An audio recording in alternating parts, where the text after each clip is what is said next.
Information determines how we think, and how we think determines what we say. I can't imagine why she never became president of the United States. Democrats continue to struggle for a way forward. They're all attacking each other. It's a circular firing squad over there. Chuck Schumer continues to defend his actions in maintaining the continuing resolution, to the great consternation of members of the left-wing media. Here he was on MSNBC yesterday attempting this. One of the Republican senators told us that if there's a shutdown, they're going to keep the government shut down for 6 months, 9 months, a year, till they decimate the federal government.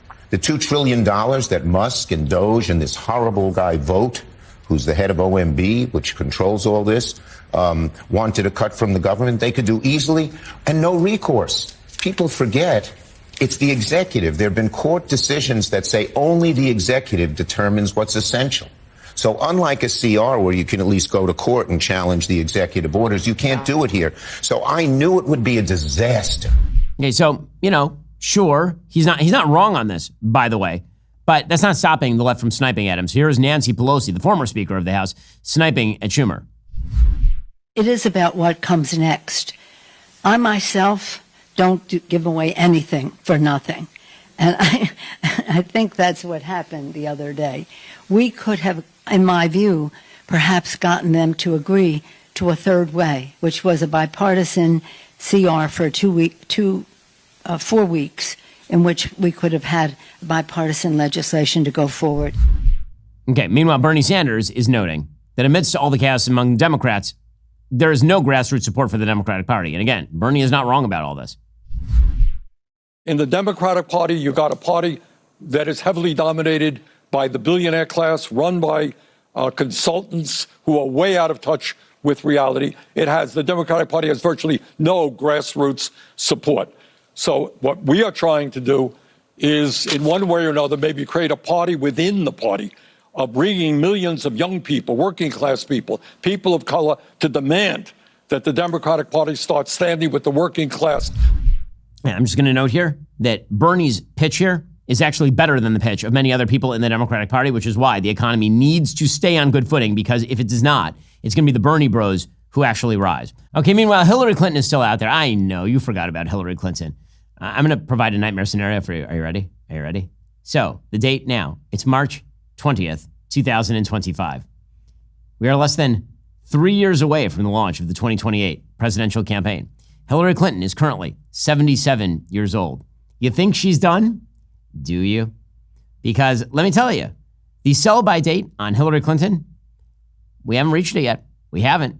Remember, Joe Biden was 2,000 years old and was the actual president of the United States. Anyway, Hillary Clinton was out there in Germany ripping on the American government, which is always a delight. I love it when people right and left go abroad and rip the American government as being just awful and evil and terrible. It's the best. Here's Hillary Clinton in Germany. There's no way to sugarcoat it. There's no way to explain it away. Autocracy is on the march, and we now have a government in the United States that has thrown in its lot with the autocrats, which has made a choice to support those who wage war, not peace. So our government, we hold up. Didn't you give a reset button to the Russians that didn't actually say reset, it said recharge? Wasn't that you? Didn't you preside over the complete collapse of Libya, lady? I mean, weren't you in office, actually, when Vladimir Putin invaded Ukraine the first time in 2014? I seem to remember that. Very, very weird. Anyway, Hillary Clinton was also calling for more censorship. So while she was saying that autocracy is real bad, she does love censorship, which, as we all know, autocrats hate censorship. Information determines how we think, and how we think determines what we say. Oh man, I love when they say obvious things. And what we say determines what we do. So the emphasis on technology and artificial intelligence at this World Forum is not just another issue. It in many ways is the core issue facing our world today. Where there are no facts, there cannot be truth, and where there is no truth, there cannot be trust, And where there is no trust, there cannot be democracy and peace. They're all doing Amanda Gorman poetry now. Truly, that is some bad stuff. Where there's no facts, there can't be truth. Where there's no truth, there can't be trust. Where there's no trust, there can't be democracy. And where there's no democracy, there cannot be hamburgers. Think about that one. I carry that chain all the way through.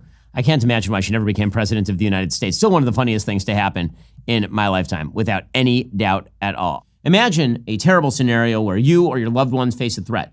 Now, your first instinct might be to resort to lethal force, but it's crucial to consider a safer, less lethal alternative first to avoid legal complications associated with firearms in a lot of states these days. Introducing Berna. Berna's less lethal pistol launcher is equipped with tear gas and kinetic ammunition designed to incapacitate an attacker for up to 40 minutes, providing a critical window for you to escape or get help while minimizing the risk of permanent harm.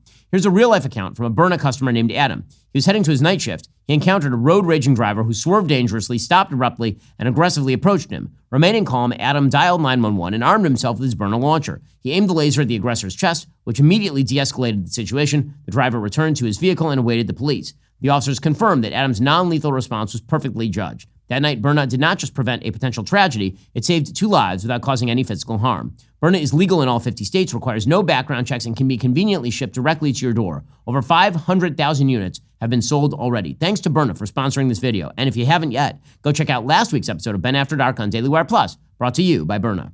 And meanwhile, the left-wing resistance continues to extend to the courts. So a district court judge, again, it's district court judges all over the United States, who are now acting outside of their jurisdiction and striking down nationwide action by the White House on the basis of temporary restraining orders. This stuff was never a part of the American legal landscape until about 1960. There is still no clear Supreme Court precedent as to whether a district court judge can enjoin entire national policies based on a local case that's being brought in some far-flung federal jurisdiction. So apparently, one of these district court judges has now barred the Trump administration from ousting transgendered people from the military. I was unaware that there is a federal right to serve in the military. There is not, in fact, a federal right to serve in the military. There's a whole range of conditions that people have that bar them from serving in the military, ranging from depression to obesity. The court's opinion is long, but the premise is simple. According to this court, in the self-evident truth that all people are created equal, all means all, nothing more, and certainly nothing less. Well, I mean, hold up just a second there, Bobo. It seems that all people being created equal, what that means that people have equal rights. Doesn't mean they're equal in all of their capabilities. Whether you serve in the military is a question of capability. That is like suggesting that if you are a legless person, you can't serve in the police is some form of discrimination. I mean, it's going to make it real hard for you to chase the criminals. And it turns out that one of the things that makes you less militarily ready is thinking you're a member of the opposite sex and then requiring hundreds of thousands of dollars of hormone treatments and facial surgeries and reconstructive genital surgeries in order to make you feel better about yourself. Like, that seems like that's not a great contributor to military readiness, actually. Stephen Miller, policy advisor to the president, put out a statement, quote, currently, district court judges have assumed the mantle of Secretary of Defense, Secretary of State, Secretary of Homeland Security, and Commander-in-Chief. Each day, they change the foreign policy, economic, staffing, and national security policies of the administration. Each day, the nation arises to see what the craziest unelected local federal judge has decided the policies of the government of the United States shall be. It is madness. It is lunacy. It is pure lawlessness. It is the gravest assault on democracy. It must and will end. Which is exactly why, by the way, the Supreme Court needs to take up these cases immediately. Just elevate it to the Supreme Court already. What are they doing? This is the fault, in fact, of Chief Justice John Roberts. There was a case that was elevated to the Supreme Court asking whether district court judges had the ability to issue nationwide injunctions, temporary restraining orders, and it was turned down by a majority of the court. And that's why you are seeing this sort of chaos emerging in the court. If Roberts wants to reestablish some form of actual credibility in the courts, the Supreme Court needs to rule on this matter. Apparently, this is precisely what President Trump is actually planning, is to get this to the Supreme Court so we can have some clarity. According to Axios, President Trump has accelerated a multi-pronged, methodically planned strategy to push the Supreme Court to bless his power to deport vastly more people with vastly fewer judicial restraints. Trump sees at least 5 questions that they hope the Supreme Court will answer. Those questions include, does a peacetime president have the right to deport non-citizens under the Wartime Alien Enemies Act? Should a single federal judge in a district court have the power to block a president's deportation program nationwide? Or, for example, the president's ruling on whether people who suffer from gender dysphoria have a right to serve in the military? Can that judge's order extend to international waters and demand that a plane full of deportees turn around mid-flight? Does a green card holder have speech rights that protect him from deportation? Or can the Secretary of State declare his speech adverse to U.S. foreign policy interests? Because the government alleges that it aligns with the terror group Hamas. It doesn't just allege, it does. Can the Secretary of State's power to deport immigrants based on foreign policy concerns extend to so many visa student holders that some colleges won't be able to admit foreign exchange students at all? Okay, well, seeking clarity from the Supreme Court is how the system works. That is not, in fact, a corrupt move by Trump. That is, in fact, working well within the system. Getting the Supreme Court to rule on things is quite an important aspect of the system, actually. Well, that's all for now, folks. Don't forget to like, subscribe, and comment your thoughts down below. Be sure to check out all of the other great content on my channel. I'll see you here next time.